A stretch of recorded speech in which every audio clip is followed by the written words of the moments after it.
Motor वृत्त सविस्तरपणे चाकेगाव जवळच असलेल्या वाघूर नदीच्या पुलावर सकाळी 4 वाजेच्या सुमारास एक भीषण अपघात घडला। या अपघातात एक ट्रक सळा घेऊन वाहतूक करत असताना अचानकपणे वाघूर पुलाच्या काठावर जोरात आदळला व सरळ खाली वाघूर नदीमध्ये जाऊन कोसळला। वाहन चालकाचा मृत्यू झाला असून क्लीनर मात्र यामध्ये बचावला आहे। वाघूर नदीच्या पुलावरून नागपूर येथून मुंबईकडे जाणाऱ्या MH04 EB-8314 क्रमांकाचा ट्रक सळा घेऊन वाहून नेत होता। सकाळी 4 वाजेच्या सुमारास गाडीच्या ड्रायव्हरचा संतुलन बिघडल्याने ट्रक पुलाचे काथडे तोडून सदर नदी पात्रात कोसळले। यावेळी क्लीनरने आपला जीव वाचवला, ड्रायव्हरला मात्र आपले प्राण या ठिकाणी गमवावे लागलेत। भला मोठा ट्रक नदी पात्रात पडल्यामुळे मोठा आवाज या ठिकाणी झाला, ज्यामुळे चाकेगाव परिसरातील रहिवाशांनी या ठिकाणी पाहण्यासाठी हजेरी लावली। एकच गर्दी या ठिकाणी जमलेली होती। जखमींना तात्काळ रुग्णालयात पाठवण्यात आलंय। याबाबत भुसावळ तालुका पोलीस स्थानकात गुन्हा नंबर 112/13 भादवी 279 338 304 427 मोटर वाहन कायदा या अंतर्गत गुन्हा दाखल करण्यात आलाय। याचा पुढील तपास सध्या पोलीस निरीक्षक शिरसाट करत आहेत। सदर पुलावर ठिकठिकाणी रस्ता खराब झालेला दिसतोय व यामुळे येथे वाहन चालकांना अडचणी येत असतात। त्यातून असा भीषण अपघात तर जिल्हाभरात चर्चेचा विषय बनलाय। फुलगाव जवळील शिरसाला मारुती मंदिरासमोर असलेल्या पुलावरून एक ट्रक खाली कोसळला। कोणत्याही प्रकारची जीवितहानी यामध्ये झालेली नाही, मात्र फार मोठ्या प्रमाणात वित्तीय नुकसान झालंय।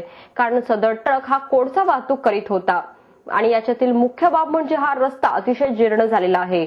रस्त्यावर ठिकठिकाणी खड्डे पडलेले आहेत, मात्र तरी देखील संबंधित विभाग याकडे लक्ष देत नसल्यामुळे वारंवार छोटे मोठे अपघात या ठिकाणी घडत असतात आणि आता तर हा एक भीषण अपघात या ठिकाणी घडलेला आहे। या अपघाताची तीव्रता पाहता जीवितहानी होण्याची शक्यता नाकारता येत नव्हती, मात्र सुदैवाने या ठिकाणी ड्रायव्हरचे व क्लीनरचे प्राण वाचवलेत। 24 तासांच्या अंतराने नॅशनल हायवे क्रमांक 6 वर घडलेला हा दुसरा अपघात।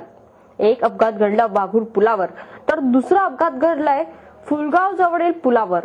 याबाबत मिळालेली अधिक माहिती अशी की CG04J8850 क्रमांकाचा ट्रक कोळसा वाहतूक करून नेत असताना फुलगाव जवळील शिरसाला मारुती समोरील पुलावरून खाली कोसळला।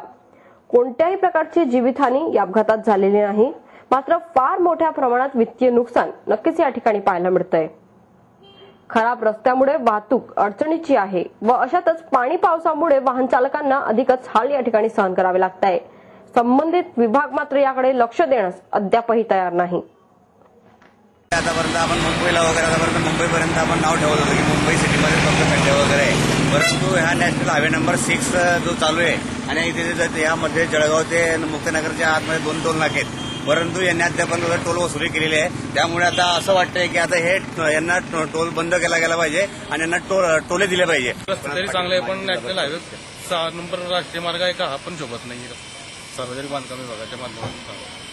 भुसावळची अशी ओळख होती पुऱ्या भारतामध्ये पुढे गेले तर रस्ते खूप छान आहे अशी आपलीपर्यंत गुजरातच्या लेवलला आपली महाराष्ट्राची ओळख होती, तर त्या घटनांच्या पुढे भुसावळ आपल्या पुढे हरवलेला आहे काय समजत नाही। रस्ते वाचवताना मोटरसायकल चालवताना मोटरसायकल काही टू व्हीलर वगैरे ट्रक वगैरे यांच्या मध्ये वाढ झालेली आहे, अपघात वाढ झालेली आहे। भुसावळ पासून ते वरणगाव पर्यंत हा संपूर्ण जो रस्ता आहे हा पूर्ण रस्ता या ठिकाणी जीव घेणारा रस्ता झालेला आहे। मोठमोठे खड्डे पडलेले आहेत, या ठिकाणी जाणाऱ्या येणाऱ्या 2 व्हीलर 4 व्हीलर वाल्या माणसांचं जीव या ठिकाणी धोक्यामध्ये आहे। मोठमोठे खड्डे पडलेले आहेत, या ठिकाणी जाणाऱ्या येणाऱ्या 2 व्हीलर 4 व्हीलर वाल्या माणसांचं जीव या ठिकाणी धोक्यामध्ये आहे। या ठिकाणी फेकरीजवळ टोल नाका आहे, या टोल नाक्यावरती आम्ही आमचं टॅक्स भरतो, म्हणजे आधी आम्ही या ठिकाणी संपूर्णतः दाम देतो, तरी देखील हे लोक या ठिकाणी काम करत नाही। या रस्त्याची दुरुस्ती या ठिकाणी होत नाहीये। पालकमंत्री, माजी पालकमंत्री, विरोधी पक्षनेते, मोठमोठे अधिकारी, ऑफिसर या रस्त्यावरून येत जात असतात। शेतकरी, शेतमजूर, कष्टकरी, कामगार, गोरगरीब व्यापारी सर्व लोक या रस्त्यावरून जात असतात, परंतु आतापर्यंत आम्ही टॅक्स भरतो तरी देखील शासन प्रशासन याकडे संपूर्ण दुर्लक्ष करते। म्हणून आजचे बातमीपत्र हे संपले। धन्यवाद।